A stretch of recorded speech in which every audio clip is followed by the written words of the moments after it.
and welcome to No Fit State, a program that asks the question, if the government are clearly not working in our best interest, who are they working for? As always, leading you down this slippery precipice is James, that's me, and Mike, who I'll pass you over to now. On today's show, we're pleased to welcome American activist and talk radio host Adam Kokesh from AdamVersusTheMan.com. Adam was a corporal in the United States Marine Corps Reserve, and he is a veteran of the Iraq War. By challenging authority, Adam argues that the reality of government is not based on protecting the freedoms of the people, but exploiting them to perpetuate its own power and serve its sponsors. The message of freedom that Adam's show is based on is about conquering that desire to rule over others and that willingness to accept rule by force.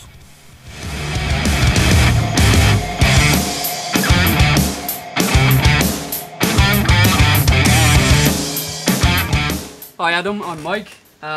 Just to kick us off, Adam, I wonder if you can tell us about your experience as a member of the US military, serving in Iraq in 2004, and perhaps speak to how this led to you pursuing the path that you've taken, really. Sure. Well, my experience in the military is probably the largest motivator of my conversion, my awakening, if you will.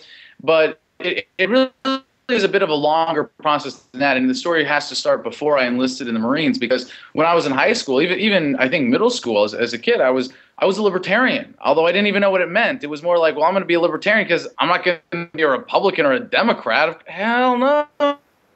So it was that I had to be a libertarian to not be, part of the status quo. For me, kind of being a rebellious punk kid led me to want to be a libertarian, which is what led me to join the Marines as opposed to one of the other branches, is that we do kind of pride ourselves in a bit of a rebellious nature and being hardcore like that. But for me, joining the Marines was wanting to serve my country, wanting to defend this country. But I should also point out that in a really sick kind of way, I actually used to say more or less these exact words, that if the government decides that someone deserves to die, I want to be the person behind the trigger. And when you understand what government is, you understand what a sick beta male lackey kind of statement that is, and it really is disturbing in hindsight. I think that was my mentality, and that's the mentality of a lot of people in the military today. But I joined the reserves because my parents expected me to go to college, and I was in the reserves when I volunteered to go to Fallujah in 2004.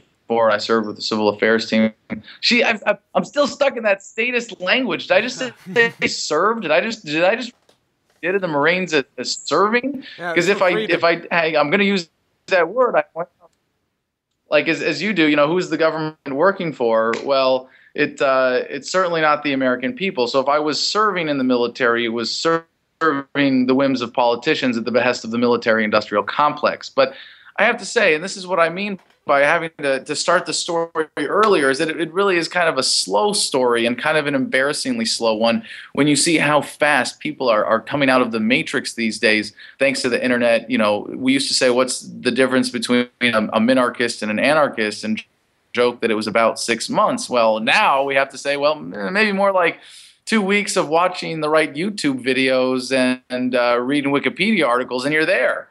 At least a lot of people are. And for me, it was a process that really took more like a dozen years. So when I got back from Iraq, I was still in the bubble. I was still isolated from the true nature of the world and of government. And I volunteered to go back to Iraq because I didn't get a Purple Heart the first time. So trying to go back to Iraq, having gotten in trouble for bringing a pistol back the first time, being a case of government waste myself as a sergeant who spoke Arabic with civil affairs experience, really motivated me because I got busted down the day after they gave me a medal, like right before getting out of the military. And I think I'm very grateful for that experience, because I was just disgruntled enough to really start questioning things. And I think it's important to point out that a lot of people who come to this message, the early adopters, if you will, aren't the captains of the football team or the cheerleading squad or the student body presidents. They're the outcasts, the misfits, the victims of the system, rather than the ones that are protected by it. And in that sense, I think those of us who have had such experiences are much more inclined to start questioning the nature of government. And that was a very, very pivotal experience for me, getting busted down and then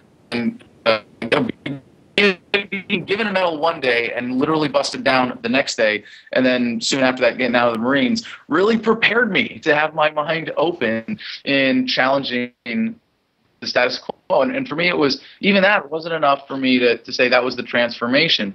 Even what I realized about the first battle of Fallujah that I was a part of, watching the second battle play out on the front page of the New York Times when I was in college, and realizing that men were dying. Hey, I'm really sorry about that. Our regular internet here is on the fritz thanks to Verizon, so I'm on and off a hotspot. Oh, no problem, mate. Yeah, so what I was talking about was the video in question was your Ground Zero military outreach, which was conveniently interrupted by the NYPD. And really what I was getting at was to what extent the officers in question are consumed with military objectives and the camaraderie of it all, and really, how politically aware you can be as a soldier. Well, it's tough. We have a lot of members of the Adam versus the Man audience who are active duty military, and it's really encouraging to know that. And we have even one who's an instructor at an MOS school at Cherry Point in North Carolina, the Marine Corps base. And he actually uses our videos as part of his discussion time with his troops. And that's really exciting. But that's awesome. It's difficult. It's like when you're in the middle of committing a crime and you realize that it's a crime, and what do you do in that situation, especially when there are dire consequences to immediate withdrawal of your actions and your contribution to the military. But you were asking about that video of our outreach at Ground Zero on 9/11. And I was talking to some of the troops that were guarding one of the metro stations, and there were a couple of guys that were just walking around, and there were these young guys that were not on duty. And while I was talking to them, one of the guys that was on duty pulled them away from me in the middle of our friendly conversation, which was very rude. He stepped in because he outranked them and said, "Come with us," and he was. I tried to follow them and was blocked by a police officer who just stood and put his back to me and stood in front of me. So I was like forcibly separated from the person that I was having a conversation with, because he didn't know that he had the freedom to stay there and talk to me, and the police and the soldier that was on duty worked together to keep him away from me. So I don't know how to answer that question though about the cops, because it's so varied. And when you bring the interaction between the other half of the Praetorian class into the picture, it is almost better to see it as a single organism of enforcement of state policy, because you have so many personnel that go from one to the other. There's cross training, there's militarization of the police, and in that sense they're both the ones that do the bidding of the politicians. Like I was saying that when I joined the Marines, because I said if the government decided that someone should die, I should be the one pulling the trigger. And that's the mentality that we're up against, the people that will follow orders without asking questions. Because when you'll do that, people who can make you believe absurdities will make you can get you to commit atrocities. And that's what we have in our foreign policy and in the police state today. Adam, you had, I think it was in March, you had the Ron Paul as the choice of the troops. I remember following that quite intently leading up to the march, and we started to see basically threats from the military at the troops that, that they weren't allowed to, show support for a candidate. And they really didn't like that the troops were going to be marching in support of Ron Paul. Did you actually hear of anything that actually, any repercussions that they actually fought, or was it more or less just posturing to try and put them off going in the first place? I think it was mostly posturing, but what we did hear was not, I went to the march and this happened, but it was more like, well, I came out in the military as a libertarian, and as a result, I'm doing extra duty every weekend. Right. That kind of thing. And that's the thing, is like you'll never know, and you don't realize until you join the military, at least the people that do join and don't realize this before they join, and will soon realize it when they do, is that you really are at the whims of a hierarchical structure where anybody who happens to be higher than you in the pyramid gets to tell you what to do, no matter what, based on their subjective whims. And really, the enlistment document, notice the term enlistment document, it's not a contract. And it says in fine print at the bottom, we may change the terms of this agreement at any time without any notice to you whatsoever. And you are signing your life away. You are saying, I am willing to become government property under these terms.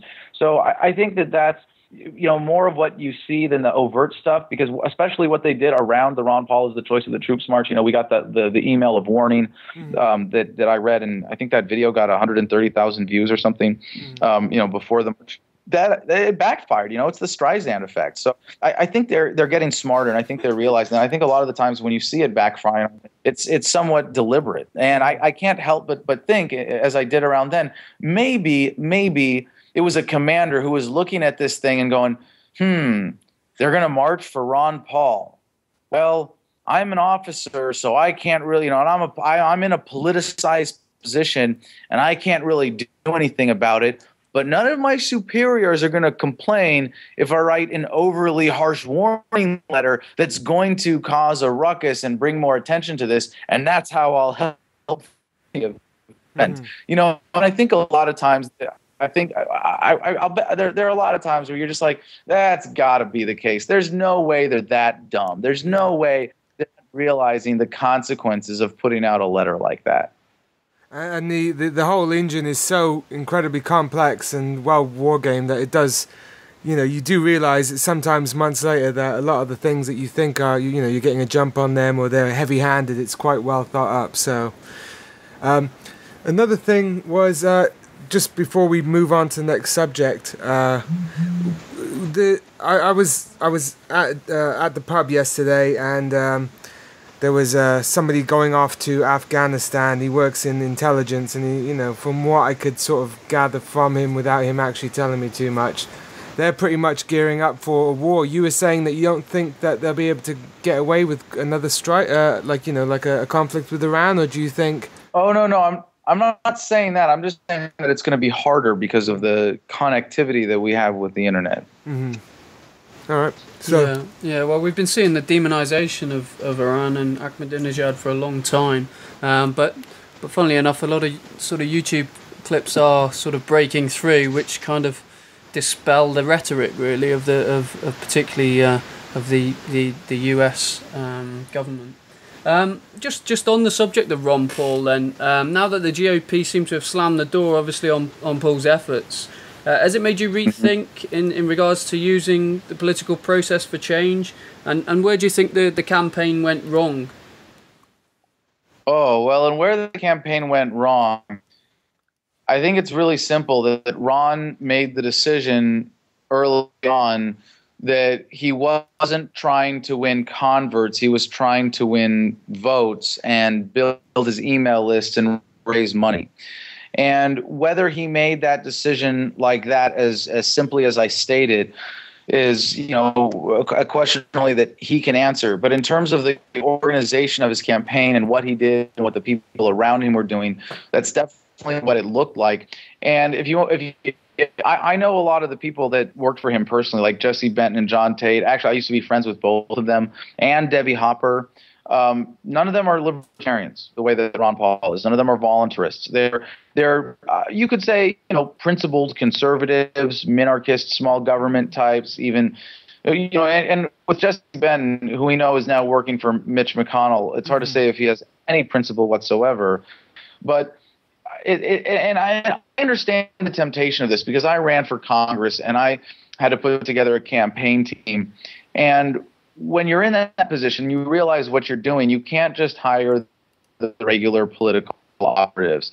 You have to have people that you can trust. And people harp on Ron Paul for the nepotism, and I don't blame him for that. of all the things that people hold against Ron Paul, I certainly understand wanting to have people around you that you can absolutely trust in your organization. And if it has to be family, it has to be family. And I don't have any problem with that. The problem is when you don't analyze people in your family with the same scrutiny as those outside, and you end up with people like Jesse Benton on your campaign.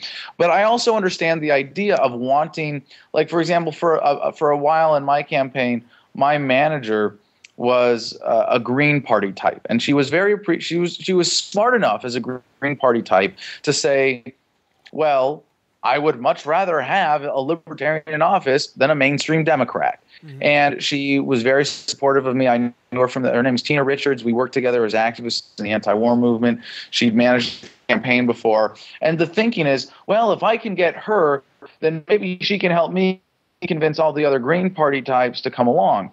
And that was a good strategy for my campaign. The problem is that we lost the primary because we got stabbed in the back by the establishment there, the GOP, and I made the gross tactical error of trusting the establishment. But in the case of Ron Paul, what he didn't realize is that the power of his campaign in 2008 was not from winning votes. It was from winning converts. And the kinds of people that he surrounded himself with, whose salaries that we paid as donors to the campaign, John Tate, Jesse Benton, Debbie Hopper, people like that, is that they were not the kinds of people that would have donated to the campaign if they weren't working for it, because they weren't converts. They weren't people who really embraced the message. And so they were going out to win votes and raise money and get their email list grown. And they didn't give a damn about those of us who were donating to the campaign, who wanted to see it run in a way that would win converts, that would spread the message. And of course, Ron's work speaks for itself. His speeches speak for themselves. And there are great ways to reach out and convert people. And I think that the greatest opportunity of the Ron Paul campaign, when Ron Paul was a candidate, was in using him as a way to reach out to people, because it's a lot easier for some people when you knock on their door and you go, hey, check out this brand new philosophy I just got turned on to, and you should totally embrace it too and live your life differently, right? You're going to get the door slammed in your face. But if you say, hey, do you care who your next president is? Of course I do. And for the people that care about it, it's a good way to pull them out of the system. And I think it serves a unique purpose for the libertarian movement to have politicians, to have candidates that you can use to reach those kinds of sheeple through that kind of outreach.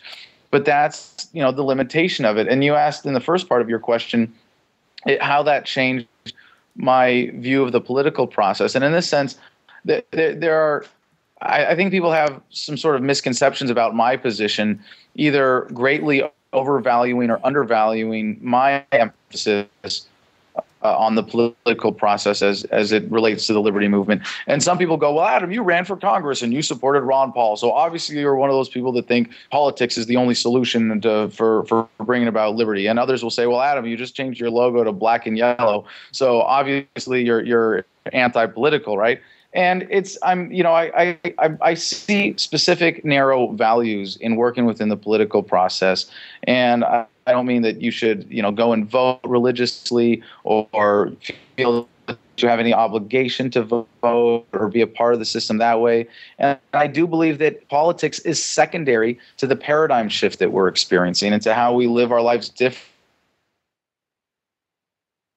Our daily lives and opting out of this system. So I see that still as far more important than the political process, but the political process serves two important functions specifically for the cause of liberty. And the first one is as a mechanism of outreach, as a foil, as the straight man, that we can go up against the politicians and be like, hey, guess what? There's an alternative to electing some douchebag to be in charge of you.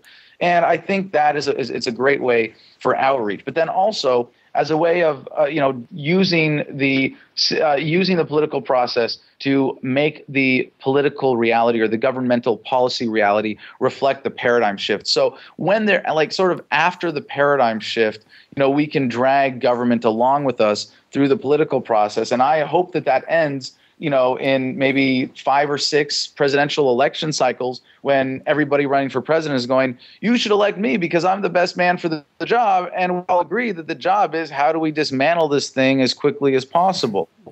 And even short of that, I think that there is some value to participating in the political process to, limit what people can get away with. But I don't think that should be the primary motivator or mechanism of bringing about a free society. Mm-hmm.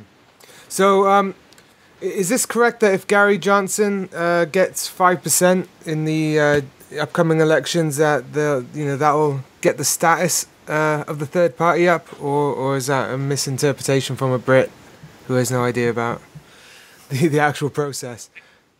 That they would get 90 million or something towards the party? I am very proud to say I have no idea. Right. Oh, fair enough. Part of, I guess, honestly, relatively recent development. Like I said when we started this conversation, that I'm kind of embarrassed about how long it took me and how slow it's been for me to get to where I am. Because, just a year ago, I probably could have told you everything about the inner workings of the Libertarian Party and, all of these ballot access issues that they're facing and everything else. And now, frankly, I realize that it's not that important. It's not as important as developing a proper understanding of the world and striving to live your life more effectively. I could spend my time studying that, or I could spend my time, learning how to better trade in Bitcoin, or how to pay less taxes, or how to wake up my neighbors, or how to develop an agorist business. And I think things like that are just a more effective use of time.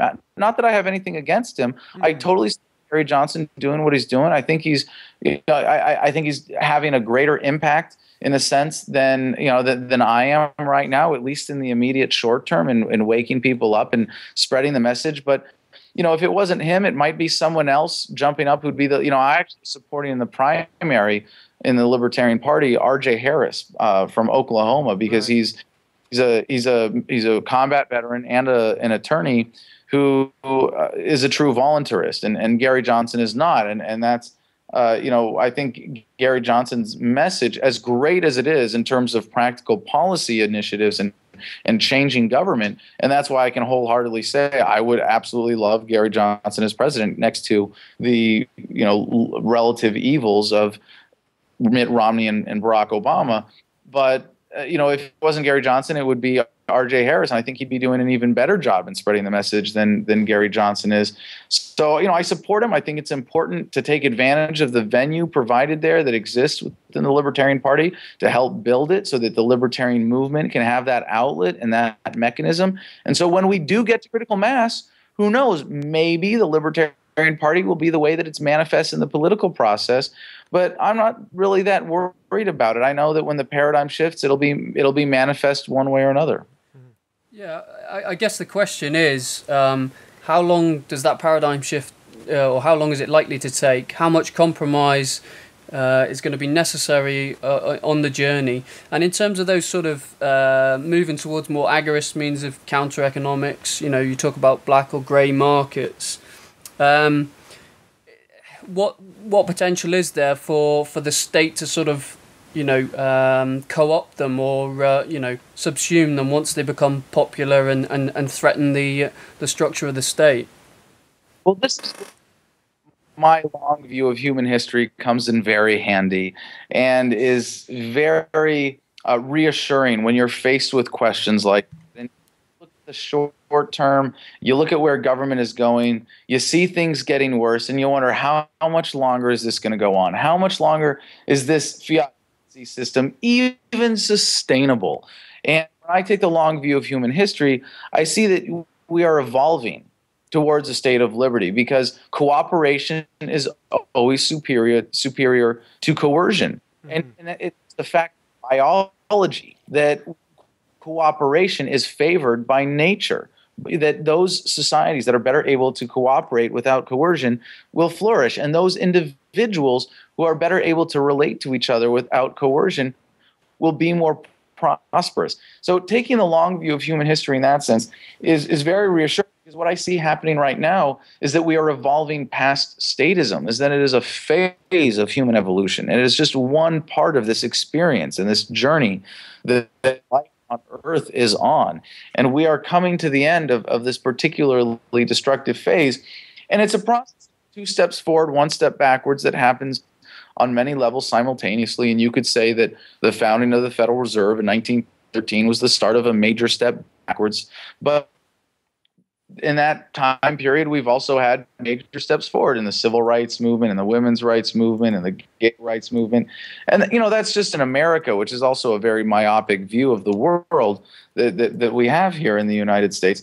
But I really see that globally, we are evolving past statism. And I think it's going to happen more as I don't think as it happens, we're going to be able, or at least the majority of the people are going to see it as that, because what's happening is that there is an evolution of how people relate to each other. And with technology, cooperation, coercion is being driven out of the market, being driven out of society, slowly but surely, one interaction at a time. And what's happening is that government at the highest levels is becoming less and less sustainable because of those challenges to its power. And for example, in the United States, what I'd like to see is a localism happen and that the move to a voluntary society happen by an atomization of government, that we first dissolve the federal government and we get down just to the states, and then down counties and cities, and then down to where it's eventually small enough that it can be fully replaced by voluntary relationships. And in that sense, I don't think people are ever going to see it as that until after it's happened. But we're very fortunate to be living in these times in particular. I mean, this is a very, very exciting time to be alive, because all of the various ranges that I've heard, of people talking about how long is the dollar system sustainable, or the euro, or as I see it, these are being the underpinnings of the statist system as a whole. How long is statism sustainable for? And it's going to come, at least you're going to see it, that you're going to see the beginning of the end within your lifetime. Mm-hmm. I'd like to say I'm pessimistic for the midterm and the short term, but optimistic for the long term. So how is the long term? Could it be with the technological curves that are all on exponential growth rate curves? How long is this going to take? I don't know. It could be as little as 10 years that we're really able to do this, because the technology is there. And maybe the next viral video like Kony 2012 that literally goes all over the world overnight is the one that declares governments to be invalid. And people are ready to hear that message at some point. And that's it. And that's what does. The paradigm really starts to shift, and the attitude towards government changes, and it just comes crumbling down. But who knows? It could drag on. It could be that the people who depend on these systems, who are psychologically invested in coercion, only are able to slowly lower the guns of government as they are actually forced to. And of course, the state is already planning. I mean, we have Agenda 21 in England. We have what Cameron calls the big society, which is basically, on the face of it, it's localism. But when you actually get into the nitty-gritty, the state is still omnipresent. But they basically give local towns like their own commissioners to dictate the orders from the state. It's presented as if it's the local towns and municipalities having control over their local government. There's going to be this constant fight where we're going to have to educate people into the that a lot of the things that are presented to us from the state, like this big society and all this, which seems like a good idea because it's local level, grassroots. A lot of that is intent is just repackaging the state, and I guess that's.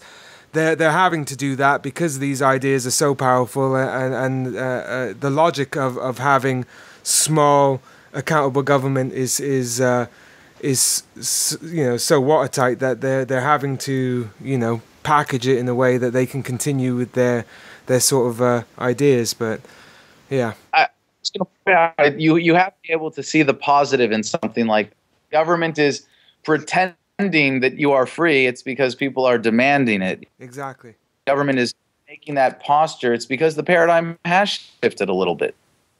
Yeah, exactly. So I mean, it's positive. It's just, you know, I guess it's one of those things that it requires continual vigilance, which I guess is like that with everything in life. That's part of the joys of living.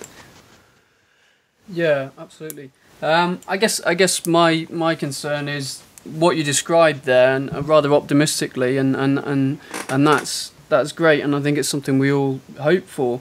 It seems like there's a bit of a race on between the type of mass awakening and critical mass awakening that you're talking about, and the sort of the development of technologies to help us, versus the time it's going to take for, you know, world government to truly come to fruition, and the creation of a world military and a world currency, and I guess it's which comes first, really.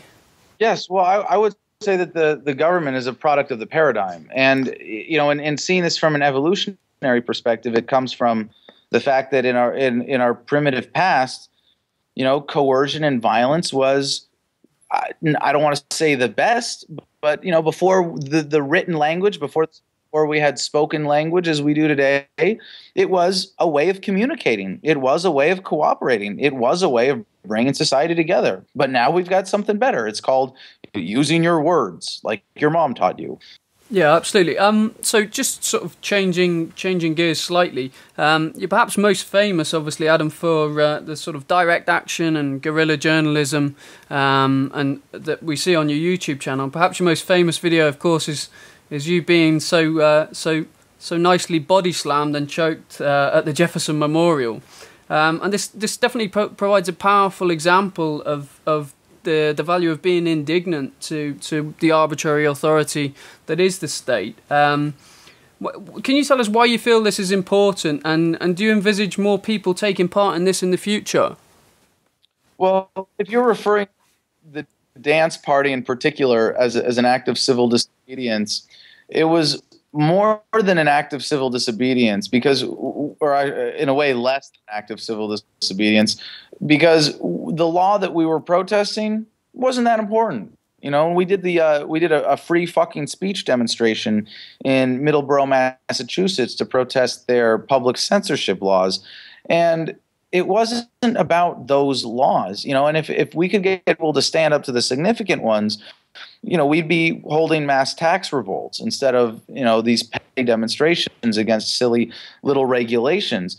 But there's an immense power in it, and I think what we're doing at this phase of the movement, when we do activism like that, you know, especially something like the Jefferson Dance Party, it's really more like performance art, and it's performance art with a point, and the point is to show the nature of government. And the government was very helpful in that regard when it came for the, when it came to the Jefferson Dance Party and exposing themselves as the violent thugs that they are.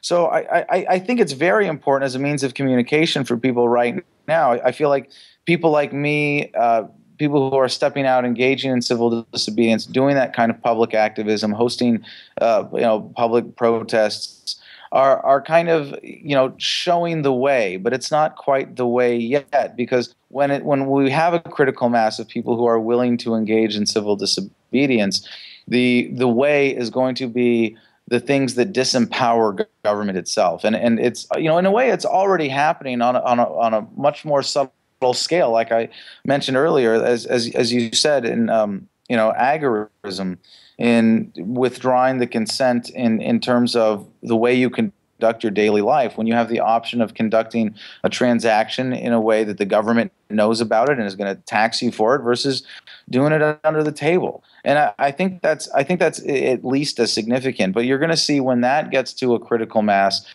the kinds of open revolts of saying, no, this law is not going to fly here, we're just not going to follow it. That stuff's going to get a lot easier. Mm-hmm. I think it also crosses party lines when you have something so simple as that.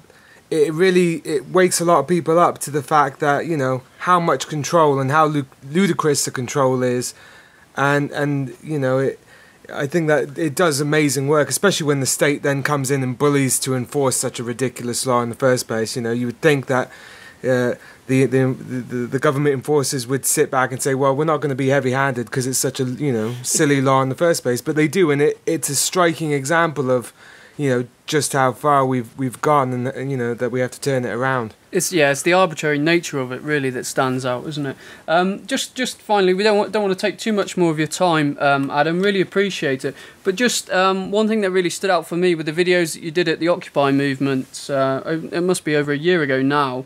And I really like the fact that you explicitly demonstrated that really they didn't represent the 99%, and in particular, you know, some of the debates you had with people espousing Keynesian economics and things, you really sort of shot down their arguments and explained how anarcho-capitalism really can be a solution. Could you just speak to that for us, please? Sure. Well, I think it's a great tactic of journalism that anybody can pick up to go to these events, you know, with a libertarian perspective. And I think that's what makes us unique. And I think one of the ways a lot of people come to libertarianism is simply by asking why. And, you know, when you ask why about the government, eventually you find there are no good answers. And so what I was doing at the Occupy movement was just simply going out and starting Socratic dialogues with people. And, hey, how's it going? Why are you here? Yeah. Tell me here. Oh, really? Well, you don't see a problem with that? You know, and it just sort of leading down a line of questioning that exposes the logical fallacies behind the positions that they're taking. And, you know, you can do this with anybody. It's just the Occupy movement was a really, really juicy target full of politically enthusiastic people with very, very bad ideas. And, you know, you can go to a Romney event and they'll say, well, you know, we don't, yeah, you know, I understand your point and we don't really like Romney, but okay, you know, we're going, and you have to be like, okay, fine. But with people in the Occupy movement, actually, I have a lot more respect for occupiers than, you know, most other political groups in this country, because they came out based on, you know, an honest sense of outrage, and they were well mentioned, and they wanted to do well, and they meant well, and they really were simply misguided, I think, by their rage, and they were turning to government and obviously turning to the people that caused the very problems they were railing against. So that in particular, as a libertarian, made a very, very juicy target for me. Yeah.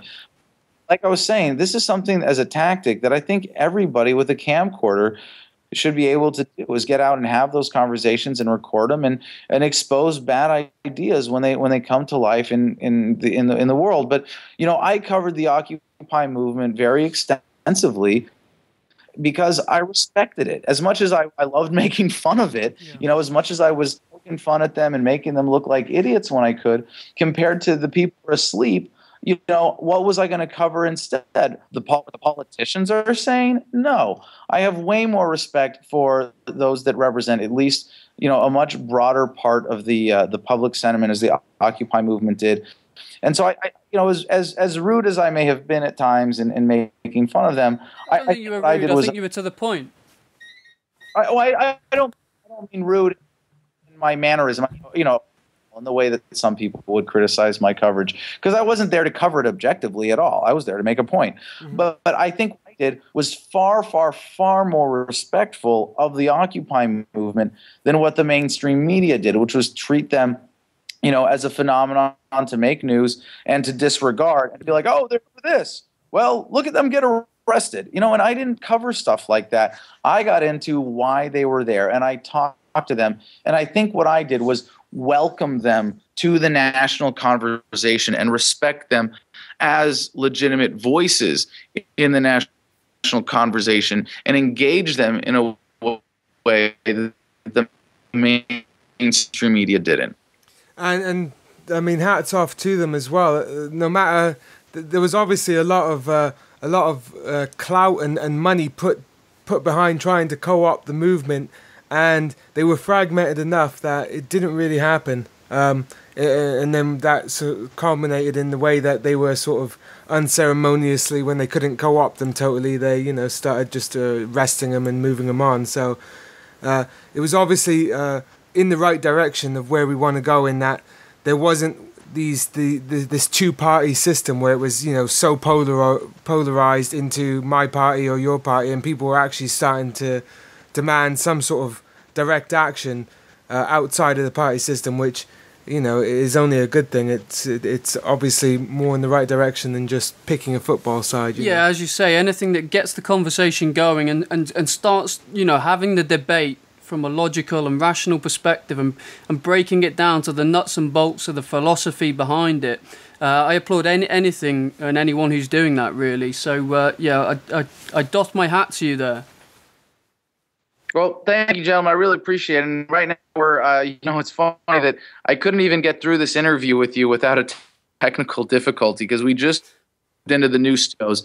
And I think if CIA was sabotaging my operation, it couldn't have been any more challenging. We have not been able to plug in a single device without having some technical difficulty associated with it. But we started just this week doing the podcast, the Adam versus the Man podcast, live.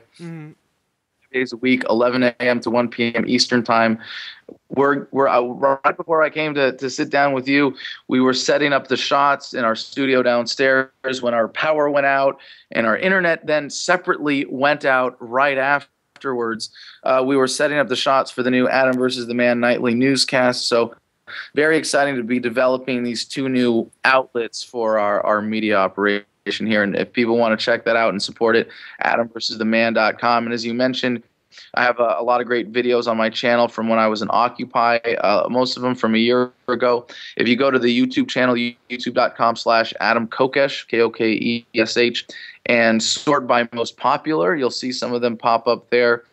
So please check them out. And if you want to share them, support what I'm doing, you know, when you've got a monetized YouTube channel, all you have to do to support me is share my videos. And we really, really appreciate everybody who does that and who takes it as an opportunity to spread the message. Awesome, Adam.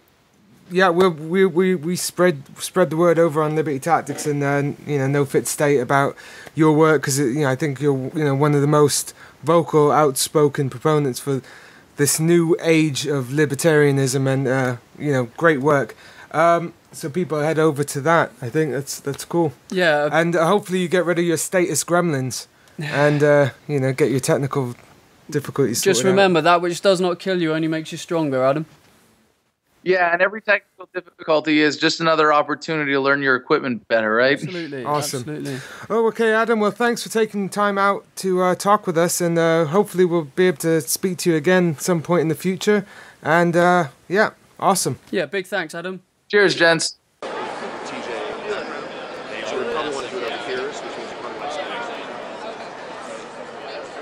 Is there somebody that's leading y'all here, or y'all just... I understand. Is this the group of you? There's no group. All right. Give you your warnings. If you come out here and you demonstrate by dancing, you will be placed under arrest.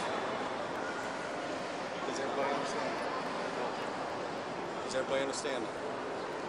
If you live more than 50 miles away from the District of Columbia, you will spend the weekend in jail. The whole weekend? Yes. Does everybody understand that? Sir, that's illegal. What would we be charged with? You are too far away from the city to allow citation to reappear. Therefore, they lock you up and hold you for court. What he's asking is a violation of what? You'll find out. What law is that? Sir, I'm just giving you your warnings right now. You're telling us you'll arrest us, but you're not telling us under what law. If you're dancing in here, we're demonstrating it's going. What is dancing? What is dancing? What if you're out of time or you're making movements with your body? Whoa, that's still dancing. hey. Oh, wait a second. You can go to jail for doing that. You're not allowed to have free expression or free speech in the memorial to Thomas Jefferson, the champion of free speech. We're moving, man. We're in love. We're touching each other. So we're stopping. We're stopping. What are you doing? We're stopping. You are not arresting us for standing For here. what? You didn't even give me a warning. I didn't give you a warning. Dancing in a public area is now. You didn't give me a warning.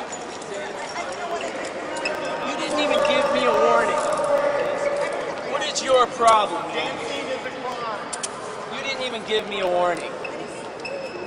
If you would have said something, I would have stopped. I don't understand. I came over. I didn't even hear it. I didn't even hear you. Sir, I didn't even hear it. Sir. I didn't hear. I never talked to that guy. What are you talking about? America, sir. You hate the Constitution, don't you? Excuse me, sir. You never talked to me. You hate America, don't you? You hate freedom. All those men that are missing, all those MIAs. Sir, turn around, put your hands behind your back. Now watch my arm, watch my arm! Watch my arm, watch my arm! Watch my arm! Don't, I got a broken shoulder. I've got a bad shoulder. Put your hands behind your back. Put your hands behind your back. Stop resisting. I'm not resisting. Stop resisting. This is America. This is America when you dance in the public place. When you dance. Sir, this is your last warning. Get on your knees right now. Sir, this is your last warning. Sir, this is your last warning. What is going on here? Turn him over.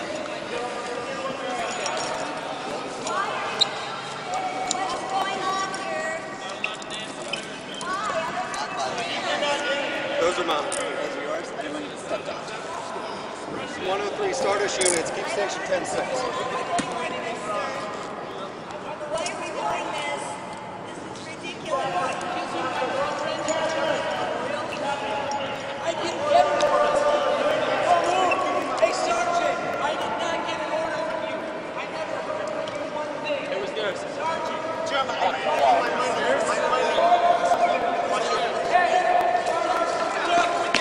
I never got an order from you. No, I'm not shutting up. You cannot shut me up. That's not the way this works. You cannot shut anyone up. You cannot stop them from dancing. You cannot stop them from kissing. You cannot stop them from doing things that come natural to people. We did absolutely nothing wrong. That sergeant told me nothing. He said nothing to me. That's wrong. You are being violently wrong. Telling me to shut up and I can't kiss my girlfriend inside this building. No, I'm not keeping my voice down. You're arresting me anyway for nothing. You told me I couldn't even kiss my girlfriend. I don't believe that you're pushing me back. Get out of here. This is mine. Can I grab it? Hey, Sergeant! Sergeant! Sergeant! Sergeant! Damn, it's closed. Forward, you'll be arrested. Clear them out. sorry, the memorial is temporarily closed.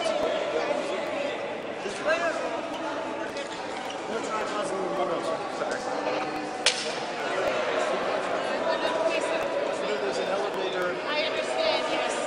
They wanted to, back up, folks. I'm sorry.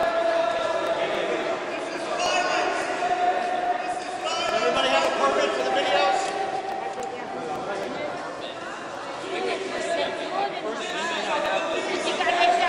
Police state! This is our police state! This is our police state! This is our police state! I understand. I understand that. Is this the group of you? All right.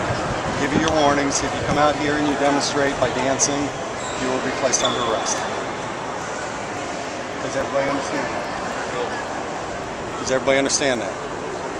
If you live more than 50 miles away from the District of Columbia, you will spend the weekend in jail. Whole weekend? Yes. Does everybody understand that? Sir, that's illegal. What would we be charged with? You are too far away from the city to allow citation to reappear. Therefore, they lock you up and hold you for court. What he's asking is in violation of what You'll law? find out. What law is that? Sir, I'm just giving you your warnings right now. If you dance and demonstrate, But we're not demonstrating. if you're dancing in here, you were demonstrating as a form of What is demonstration. dancing? I'm done. What is dancing? What if you're out of time when you're making movements with your body? Is that still dancing? Guys, stop. You can go to jail for doing that. You're not allowed to have free expression or free speech in the memorial to Thomas Jefferson, the champion of free speech. We're moving, man. We're in just love. touching each other. So we're stopping. We're stopping. We're stopping. You are not arresting us for standing For here. what? Here it is. You didn't even give me a warning. Dancing in the public area. Give me a warning. Dancing in the public area. You didn't even give me a warning. We can dance if we want to. We can leave our friends behind. Because if cops don't dance, and if they don't dance with us, no friends of mine. Unbelievable. If I said something, I would have stopped. Say it. Who did? Where's the sergeant? I don't even know who the sergeant is. You're not allowed to dance in America, sir. You hate the Constitution, don't you? Excuse me, sir. Did you ever talk to me? You hate America, don't you? You hate freedom. Hey, Sergeant. First up, Sergeant, did you talk to me? Sergeant. Man, you can stop. Did you talk to me? Sergeant, did you talk to me? Watch my arm! Watch my arm! Don't. I got a broken shoulder. I've got a bad shoulder. Put your hands behind your back. Put your hands behind your back, sir. Stop resisting. Stop resisting. This is America. This is America when you dance in a public place. When you dance, this is illegal to dance.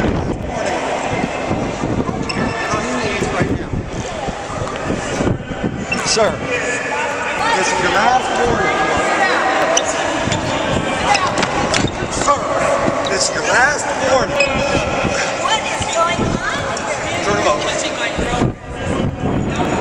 What would he think of this? What is going on here? Why? I don't understand. You cannot dance. 103 Star Issue, it's Keep Station 10-6. And I was going like this, sir. Why are we doing this? This is ridiculous. Catherine, come here. Arrested for dancing. Let me give you my phone. I never heard from you one thing. Sergeant. Jeremiah, I need to give you my money. My money.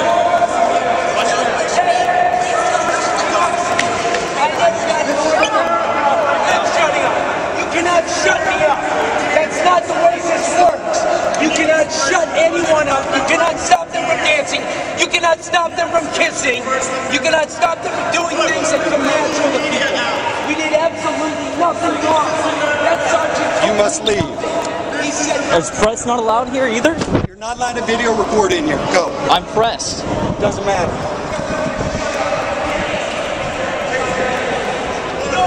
Unbelievable. You're not allowed to dance in America, sir. You hate the Constitution, don't you? excuse me, sir. Did you ever talk to me? You hate America, don't you? You hate freedom. Hey, Sergeant. First up, Sergeant, did you talk to me? Sergeant. Man, you can stop. Did you talk to me? Sergeant. Did you talk to me? Watch my arm! Watch my arm! Don't. I got a broken shoulder. I've got a bad shoulder. Put your hands behind your back. Put your hands behind your back, sir. Stop resisting. Stop resisting. This is America. This is America when you dance in a public place. When you dance, this is illegal to dance.